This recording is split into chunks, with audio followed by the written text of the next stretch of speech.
আসসালামু আলাইকুম বন্ধুরা, আমার এই ভাইরা এই সেই শীতের ভিতরে মোংলাই খাচ্ছে। তারা কি বলে এই যে ফুড এসছে আর মোংলাই খাচ্ছে। ভাই মোংলাই মান কেমন?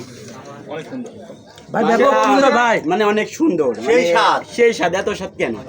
মানে কুষ্টিয়া জেলা যতগুলা হোটেল থেকে মোংলাই খাইছি তার থেকে অনেক মানে অনেক পরিমাণে সুস্বাদু। এটা খুব স্বাদ। এত স্বাদ কেন? মানে সেই কথা জানে না আসলে ভালো হয় বলে তো তারা এইভাবে বলে না। আসলে যে তারা ভালোভাবে টানে। আমার দোকান আইয়াছে এই মোংলাই খাওয়ার জন্য। তারা দেখেন যে শীত, এত শীত পড়ছে, ঠান্ডা, তারপরে দেখেন দুধ এসছে আর মোংলাই খাচ্ছে। ভাই মোংলাই মান কেমন? ভাই অনেক সুন্দর ভাই। সে বলছে ভাই অনেক সুন্দর ভাই, 30 কিলো দূর থেকে আইছে ভাই, মানে এত সুন্দর আর এত স্বাদ ভাই।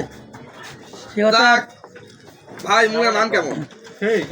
সে বলতে সেই ভালো বলে তো ভালো ভাই না। দেখি আমার এই দুইটা ভাই খাচ্ছে, কি বলে ভাই মোংলাই মান কেমন? হ্যাঁ ভাই বলছে ভাই আসলে মোংলাই মান অনেক ভালো। আসলে যে ভালো হওয়ার টানে এই যে এত সেটা একটু ফোন করে আমি রহিমি আমি অনেক খুশি। তাদের